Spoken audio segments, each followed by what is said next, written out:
So hi there. It's Sunday. It's March 1st. I'm T. Waldron. This is my cat Pumpkin. Hi Pumpkin, thanks for joining us. I just woke her up from her nap, so she's a little tired, but she'll be all right. Yeah, thanks for joining us, Pumpkin. Thanks for being here. Yes, we really appreciate it. You're the star, Pumpkin. So we are happy you're here. And yeah, it's good to see you guys too. I can't believe it's already March 1st. It is Sunday night, 8 p.m. Welcome, I'm T. Waldron. This is the cat Pumpkin. And she is, I like to say she's my cat, but she's your cat too. So today, it's the first day of Women's History Month. And so I'm doing some presentations this week, and I'm talking about some holistic healthcare heroines. And I want to share with you some of these things that I've been studying all week to prepare for these programs. Hey, Kevin, nice to see you. Thanks for being here. I really appreciate it. I hope you're having a good night. We got a little snow this morning, which was a little surprising. We keep getting all this surprise snow, which is one thing or another. I'm not sure. Let's see, what do we have here? Oh, yeah. So this is the program I'm doing, and I've got these four ladies in the topic tomorrow.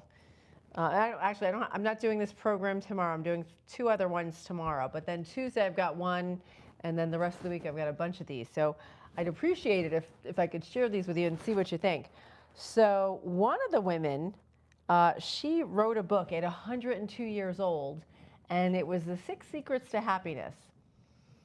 And her name was Gladys McGarey. So she grew up in India, and her parents were both physicians, which was unusual for women to be physicians way back then. And then she became a physician. So she became an MD, and her husband, I don't know when they got married, but he was also a physician. So they had a practice together, which seems awesome. Right up until the husband, also a doctor, had an affair with the secretary. And then he took all the patients and kicked her out of the practice, he and the secretary. So that was a little shock. Gladys was just like, she didn't see it coming. She was a little surprised. So, and this was probably in the 60s or so. And so she recovered from that, even though it really knocked her, knocked the wind out of her sails. Because you think you're married and you think you're having a great relationship and you're a business partner and your life is together, and then all of a sudden the person cheats on you and with the secretary right under your nose. But she didn't let that stop her. She said, you know what, I'm going to keep going. And she came up with this book, and it has 6 secrets to a happy life. Hi there, Samir. Welcome. Nice to see you. I hope you're having a good evening or day, wherever you are. So anyway, Gladys McGarey, she wrote this book when she was 102 years old, and she recently passed away. I believe she was 104. But she was an inspirational doctor. She worked on holistic ideas, and she was also a friend of mine, my friend, Dr. Bernie Siegel. So they knew each other. So that was very cool. Actually, 3 out of 4 of these people were friends with Bernie Siegel, which is pretty wild now that I think about it. I just realized that. Wow. The second one wrote a book called On Death and Dying, which that was earth-shattering at the time. I believe she wrote it in the 60s or early 1970 maybe. Hey Mago, welcome. Oh, welcome to the channel. And Andre, welcome. Yeah, this channel is about how to be your best self on all levels. I talk a lot about metaphysics, physical fitness, mental fitness, and different things that I'm learning. So I like to share with you guys. So I hope we can have a good discussion. If you want to share anything, contribute to the conversation, I welcome it. And but if not, I'm here to share some stuff with you.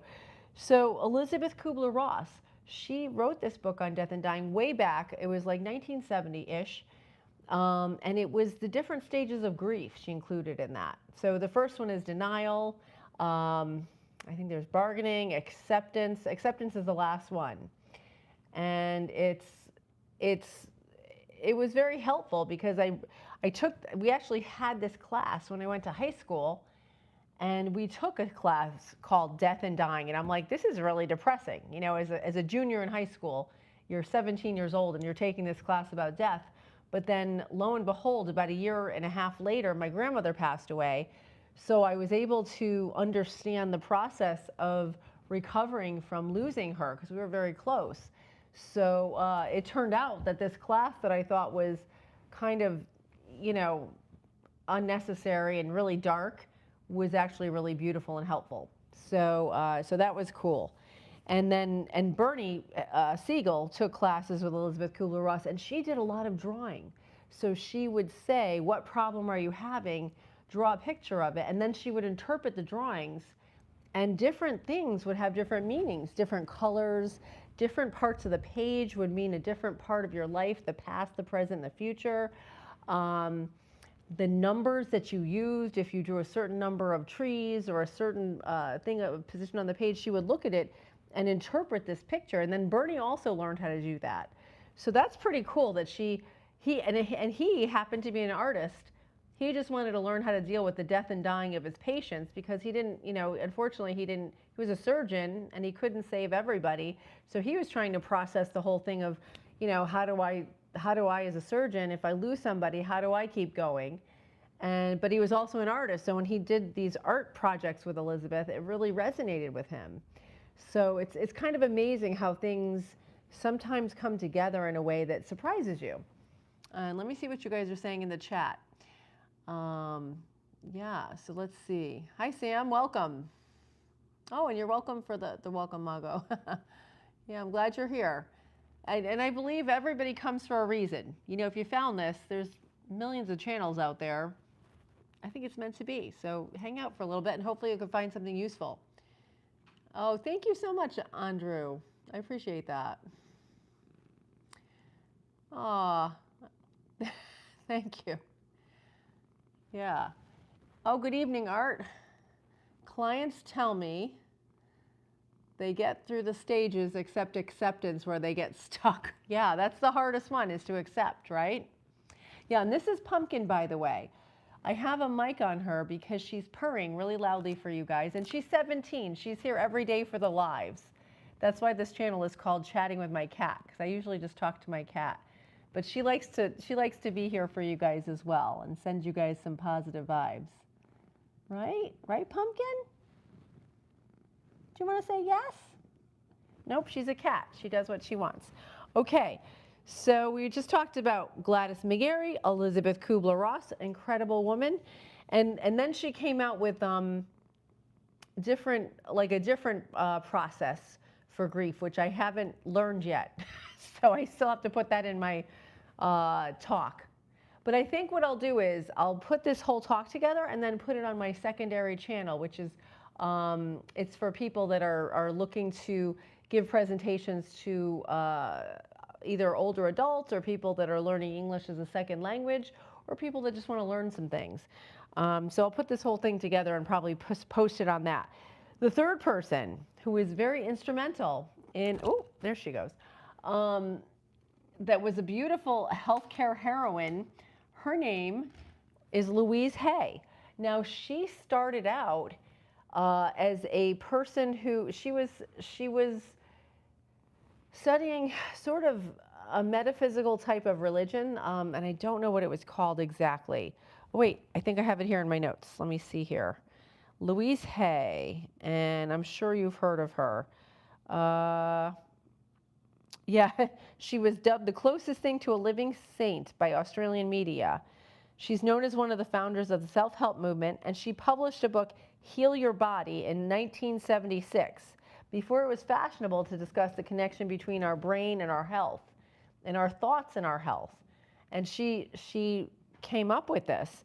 It was a bestseller, and then it's been translated into 25 languages in 33 countries throughout the world. But her positive philosophy, she's taught millions how to create more of what they want in their lives, including wellness in body, mind, and spirit. And her own philosophy, go ahead, was forged from her tormented upbringing. Her childhood was unstable and impoverished, and her teen years were marked by abuse. So she ran away from home and ended up in New York City, where she became a model. She was beautiful, by the way. And she was married to a prosperous businessman. Although it appeared that her life had turned around, it was not until her marriage ended 14 years later that the healing really began. And she attended, here we go, the meetings at the Church of Religious Science and began training in their ministerial program. And she became a popular speaker at the church and soon found herself counseling clients. And then she turned this into a full-time thing and published a book about it. And then she eventually opened a publishing company called Hay House, which is still in existence today. And this is such a connection. A friend of mine, Luis Mojica, is publishing his book through Hay House. And that's coming out, I believe, at the end of this month or in April. So it's a small world, you know, it's amazing. Let's see, let me see what you guys are up to. By the way, I want to say thank you to our moderator, Imran Hossain. He keeps our chat positive and full of mom energy. Yeah. Oh, Pumpkin, you have a new fan. Mago says hi. Do you want to say hi back? No, but she's purring for you. Yeah, so Louise Hay was incredible. And she, you know, she took her challenges and she made something positive with it. She took those difficult things in her life. She also developed cancer, and she used her positive thinking to heal her own cancer. So that was amazing with her. So these folks really are tying together how our thoughts shape our reality and how our thoughts can change our body chemistry. It's amazing, and it's a very powerful tool that we don't really talk about in our society. And I think we can, you know, we can start to, if we start to go within, if we start to meditate and journal and really, you know, study this stuff, there's a lot of wisdom within our bodies that we can unleash. And we're powerful. You are powerful. You are infinite, and you're good. You know, and a lot of times our society doesn't tell us that. So I'm telling you that because it's true. And the last person that I'm going to talk about in this presentation is the person who inspired me the most. And if you're new to this channel, welcome. I have quit my job after 18 years, 2 years ago now, in December of 2024. And I went back to school. I earned a master's degree in strategic business leadership and a doctorate in metaphysical spiritual life coaching. And I'm just starting, I just finished that 2 weeks ago, my doctorate. So now I'm starting to counsel people and coach people. And I have this channel and I teach classes and I just love my life. It's really cool. I'm doing what I love to do. I'm also teaching back where I used to work to some of those folks. So I'm really lucky to have, you know, made some good connections and to be able to do what matters. And the point is, Florence Scovel Shinn, this metaphysician, inspired this. She wrote this book in 1925 called The Game of Life and How to Play It. And I read that book and I said, wow, life is a game. We need to have some fun with our lives. We need to do what makes us happy. We need to do what we're good at, what we're passionate about. And I was doing, you know, stuff I liked, absolutely. But also I'd always wanted to go back to school. I'd always wanted to learn more. And I always wanted to, you know, there were a lot of things that I just put aside because I said, oh, maybe someday I'll do it. You know what? There's no time like the present. So that's my story. So yeah, Florence Scovel Shinn, she was born in Camden, New Jersey in 1871. That was a long time ago. Oh, that's weird. Okay, yeah. She was born similar years to me, but 100 years earlier. So she originally started as an artist and an illustrator of children's books. Wow, that's pretty wild, because I started as an artist as well. That just blew my mind. I didn't realize we had a very similar start like that. Anyway, she wrote this book and she wanted to publish it, but no one would publish it for her. This was 5 years after women just got the right to vote. In 1925, she self-published this book. So I give her so much credit. She didn't take no for an answer. She said, you know what? If no publishers will do this, and this wasn't when self-publishing was really a thing. That was unheard of pretty much back in that time. She did it. She said, this is important information and I want to get it out. And it's a beautiful little book. And it's available online. There's like free versions and there's people that read the versions to you. And it's just got such wisdom in it. So she ties in Christianity, but she uses the Bible as allegory. So she's using, the stories of Jesus and various parables and getting the message out of it. Instead of being like, oh, specifically, this is, whatever, you must do this because this is exactly what it says in the Bible. She says, this is the idea. And this is what we can learn from that. And I just love that. Let's see what you guys are up to. Okay. Oh, good. No new chats. Oh, Pumpkin, you're leaving? Did you want to take off? Okay. She's tired. She'll go rest. Yeah, so that is Florence Scovel Shinn. She only wrote, she wrote 4 books total, actually 3 during her life, and then 1 was published posthumously. But that was The Game of Life and How to Play It. Your Word is Your Wand. So it talks about how what we say has so much power. The Secret Door to Success. And the Power of the Spoken Word. Yeah. That last one was after she passed away. So I thought that was interesting. Hey, Jill, welcome back. Yes, The Game of Life and How to Play It. Welcome. Yeah, that was Florence Scovel Shinn. She wrote it 100 years ago, and she was a metaphysician. And that's why I went to school to become a metaphysician, and I did.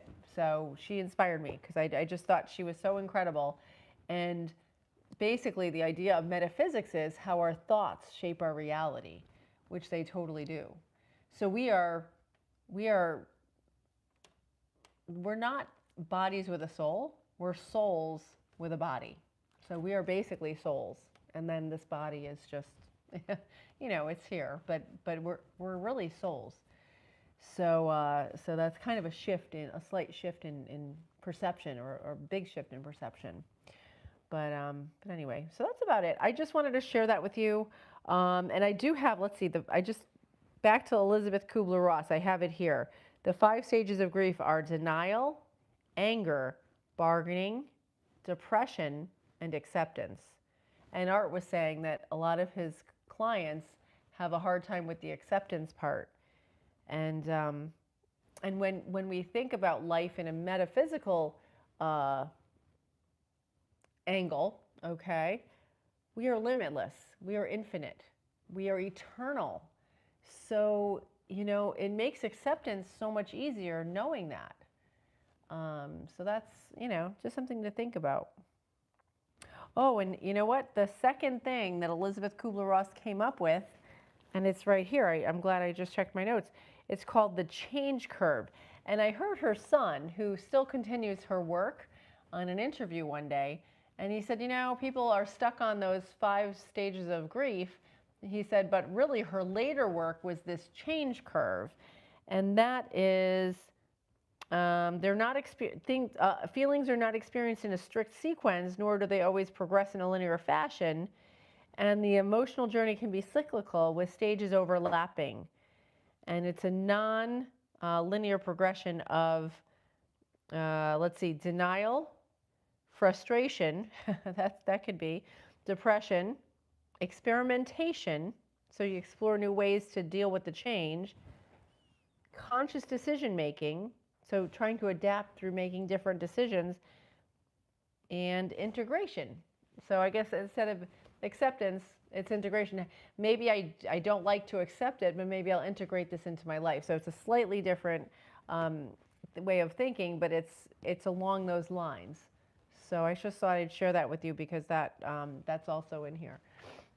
But yeah, all right, guys. Well, I'm going to get going because I have to finalize this presentation. And also, I just finished shooting the intro and outro today to the next installment of the Greg Dillon book, which is A Thin Blue Lie. Now, he was a cop who took on the FBI because some members of the FBI falsified documents that he had already signed and they did like 7 documents that he and his team had submitted, and then they changed some of the information, and so he took them to court, and it was amazing because he had one single lawyer, and the state which he went up against had the prosecutor who was a lawyer, and then they hired, and the state paid for this, a whole team of lawyers to fight against Greg, to protect the people that were dishonest. It was shocking. And then the FBI had their own lawyer. So it was like David versus Goliath. It was a crazy story. So we're getting that out probably in the next few days or so. And we'll have more videos coming. So I really appreciate you guys being here tonight. Let's see. In nautical lore, the amount of persons on the ship were referred to how many souls were on board. Oh, that's beautiful. Oh, yeah, that makes sense. And I would imagine that's probably, when a ship didn't make it, right? Because I've heard that when a ship goes down, Jill, I find acceptance the hardest because it feels like I'm losing control. When I accept and I don't like feeling helpless and not in control. Absolutely. But once I do accept, things open up for healing. Oh, that's beautiful, Jill. Thank you. Yeah, I agree with you on that. And it can be that fear of the unknown and the losing control can feel very like disconcerting, very scary. But when we know we're attached to source, when we know we're all connected, I can find some solace in that, and it's beautiful actually. And knowing that we'll see that person again, in some way, or or at least their soul, right, can give peace. So, but I hope you guys all have a great night. I'm gonna head out and finish this this presentation, and I'll see you guys tomorrow morning, 8 a.m. Okay? So from myself to yourself, thanks for joining me on this journey, and thank you so much, Imran, for keeping our chat positive and for doing a great job. He's an SEO YouTube specialist, and he makes great thumbnails. And you guys have a great night or a great morning. All right, take care. Thank you. Bye, everybody.